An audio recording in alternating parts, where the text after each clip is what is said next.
That was Italy. Some crack, wasn't it? Some crack. Our grand old tour of Europe began here. But who knows where our itinerary will take us next. But first,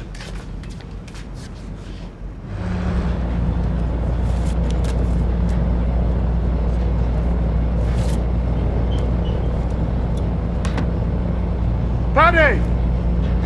what the fuck is that? It's a gramophone, Reggie. A record player. I thought it'd be nice to have some music to listen to. Music? Aye. I'm going to take it into France with us and then we can all listen to some music together. Paddy, are you fucking mad? Well, she's bloody mad, bro. Bloody mad. And how do you plan on getting that down to the ground? Oh, I've all that worked out, Reggie boy. I'm going to strap it to my left leg and then be sure to land on my right. What's the records, Pod?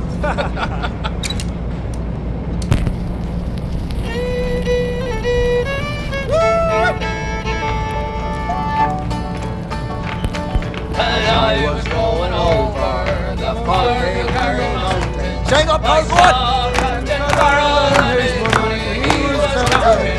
I heard him use my pistols and then push my rapiers.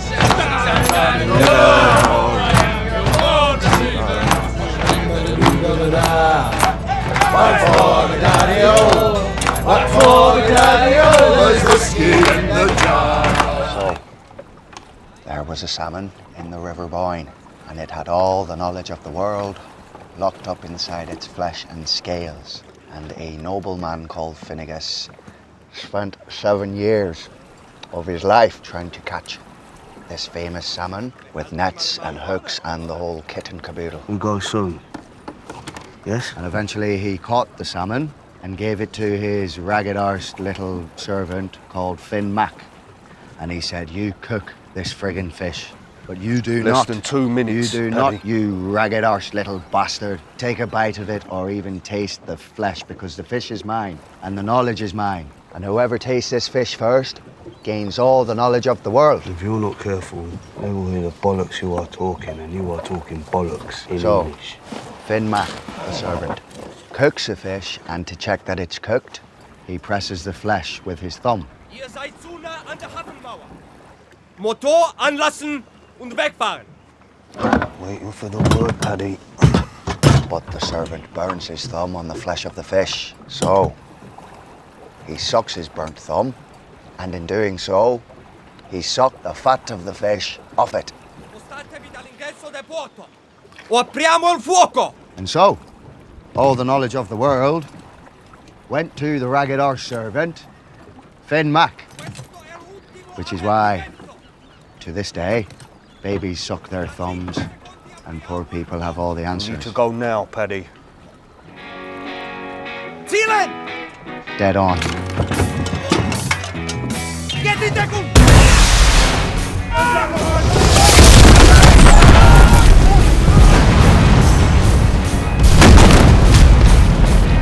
Reggie's found his missus. My back was breaking, so I used my head. Do you see this donkey? This donkey represents the philosophy that I am trying to instill in you all. Reggie, where did you find the cash to buy this beast? From the collection tin in the church, so. Even fucking better, better. Initiative, followed by initiative.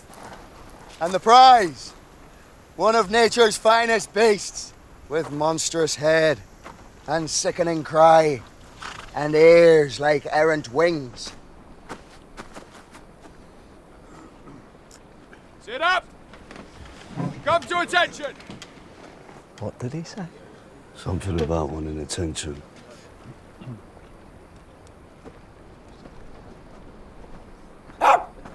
Paddy's, Ben.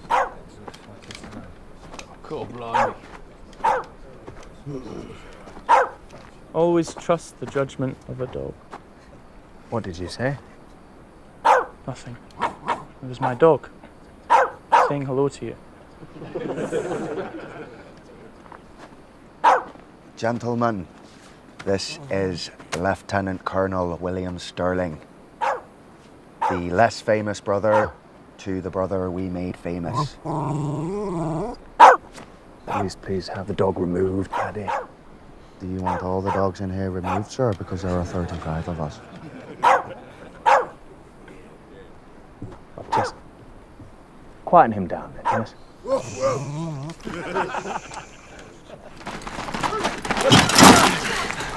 Another! Another! This here. No! Yes! You put that there, the whole fucking thing explodes! But look at the diagram! Fuck the diagram! No!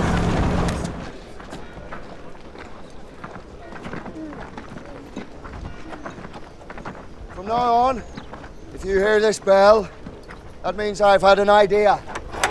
Which mostly for you will be bad news, because I am not in a good frame of mind.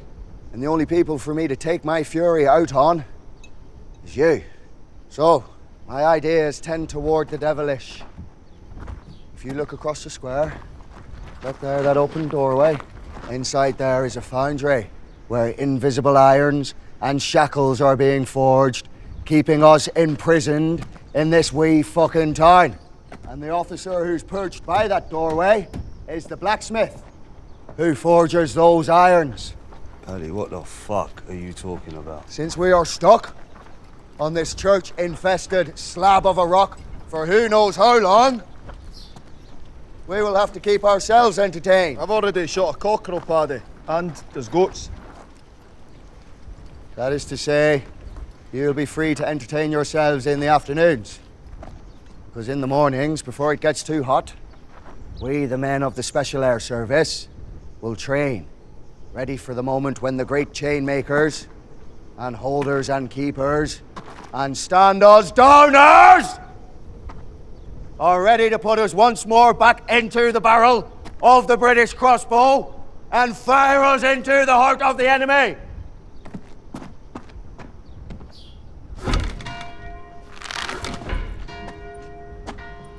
Those of you paying attention will know by now that that means I've had an idea.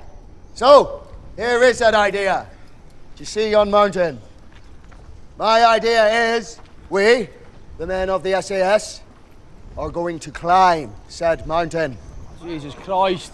Now, this town is deserted, but the guidebooks say you must take extra care of your valuables at all times. So, we will be gathering up all of our equipment and our pack and our weapons, and we will be carrying it all up the mountain with us on our backs. I suspect some of you will come to really dread the tolling of the bell, but fuck me, ring it will, until we are set free to be the beasts we are in the noble cause. Right, we move in 10. No dicking about.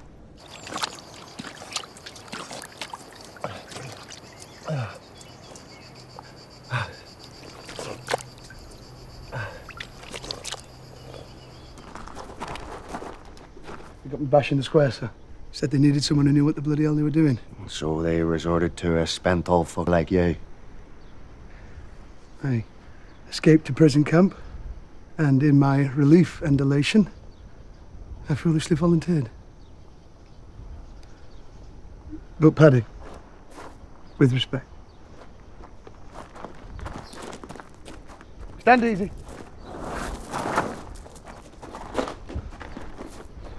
May I request that you do what you can to get me the hell out of this unit? You have no faith in the new incarnation.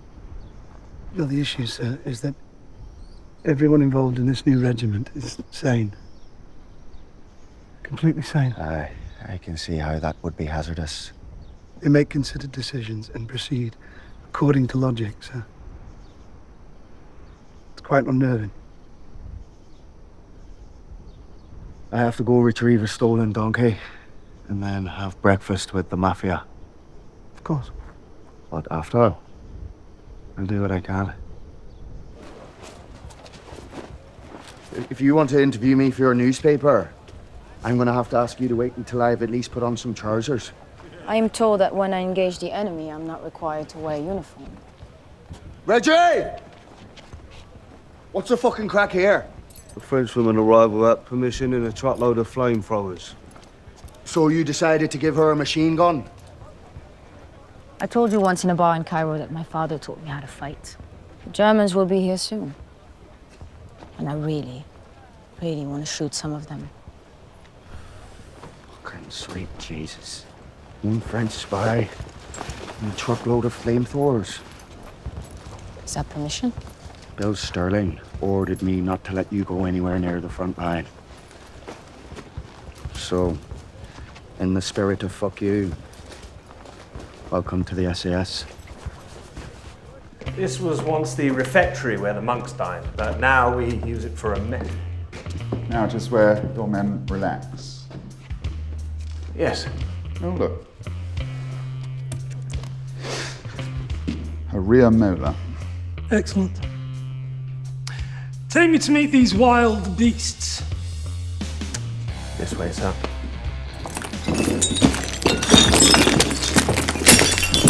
Hooray!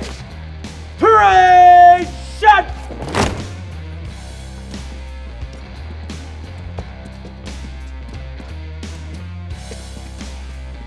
Staff Sergeant Jim Almond, sir.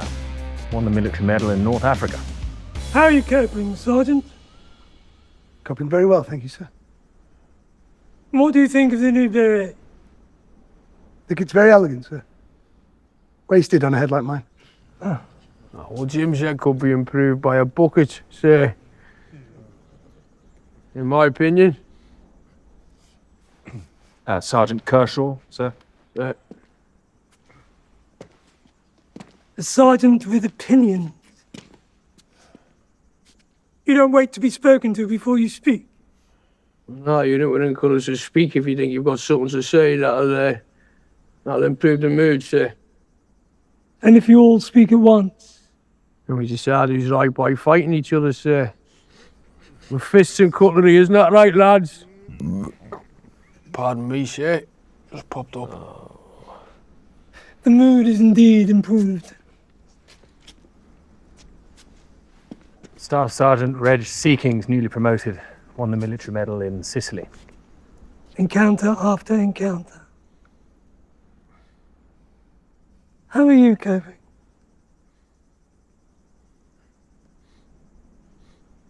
I'm coping extremely well. Thank you, sir. Good. Yes, sir.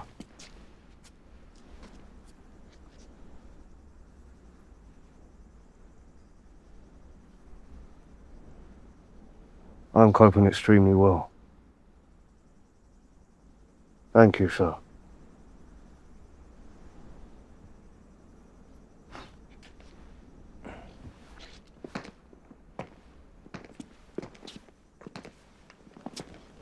Major Robert Blair, Paddy, Maine.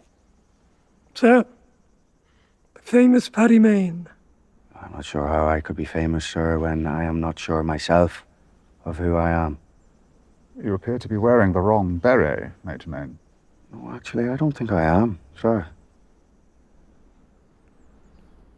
Every single one of these men smells of alcohol.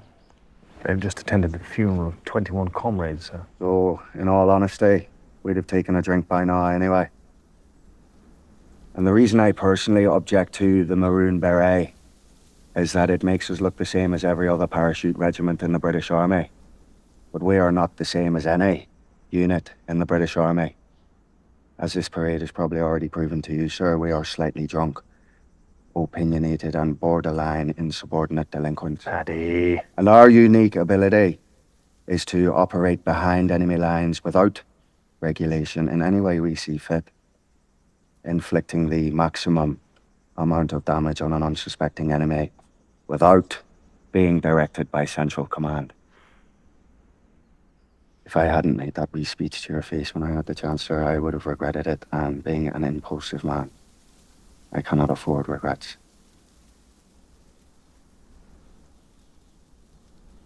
Men like these should not be ordered to simply run at machine guns. It is an abuse of their courage.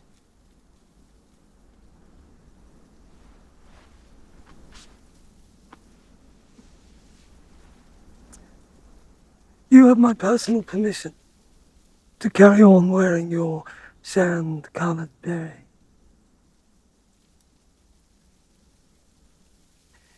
And for the avoidance of doubt, as far as High Command is concerned,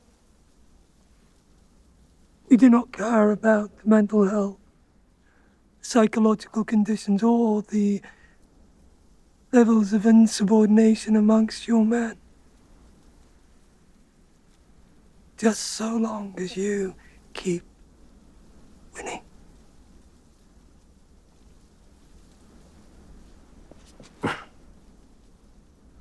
Await further orders, Major Paddy Main. Sir.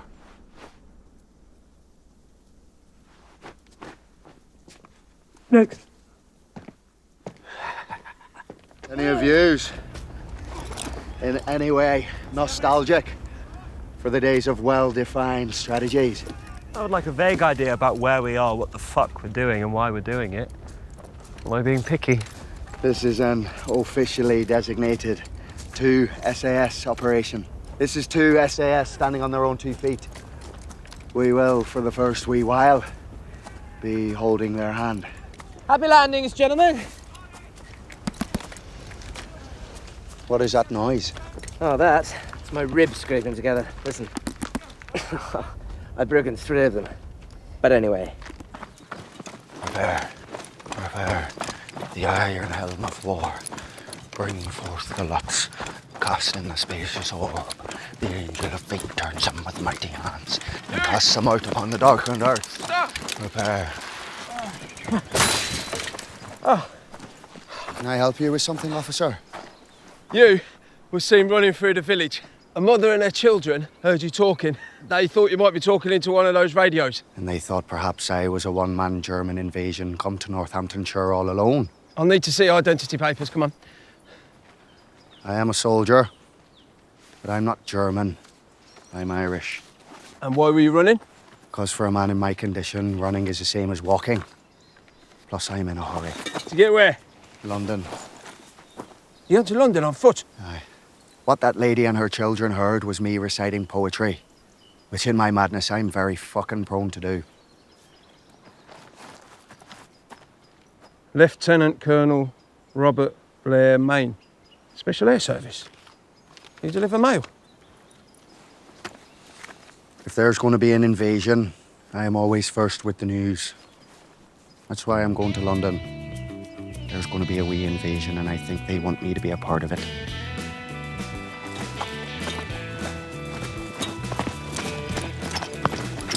Actually, officer, I'm running late for my first meeting. So, in the name of His Majesty the King, I need to borrow your bike.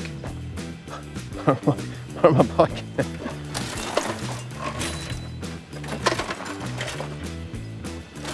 Fuck!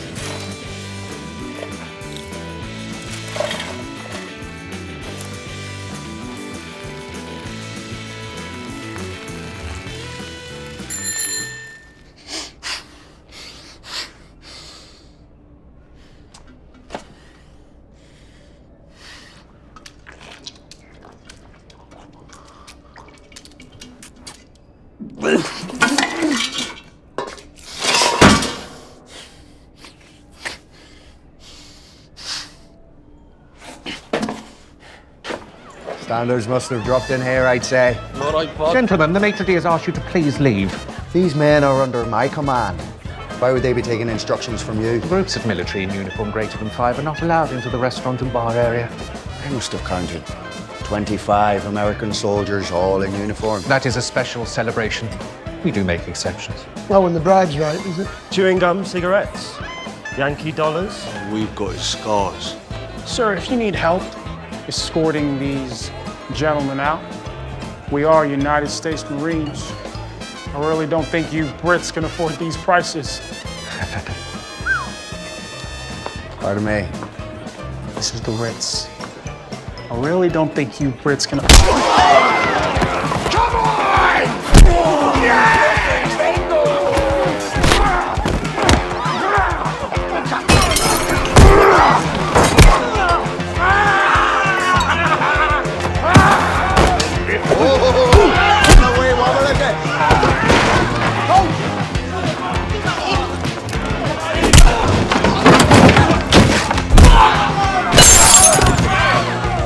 to stop this. All right,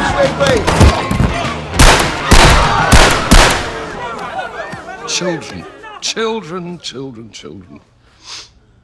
My children. Soldiers of the Special Air Service, you have a very early day tomorrow. And you have a war to win. Okie dokie. Let's make tracks.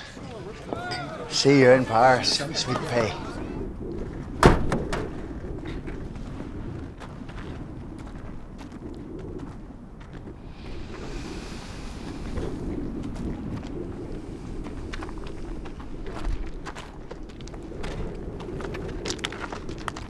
There is literally nothing here. Oh, there is. Look, there's a bush there, look.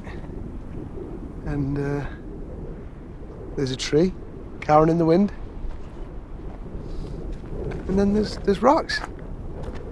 And above that's the sky. And above that's God.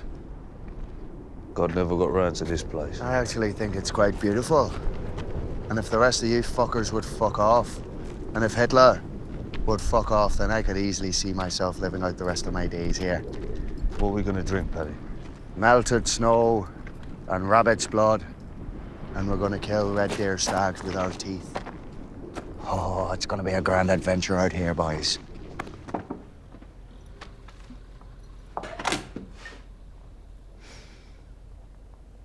The wagon is bumpy and uncomfortable and incredibly boring, where you remember everything and there's nothing worth remembering, but I am still on it.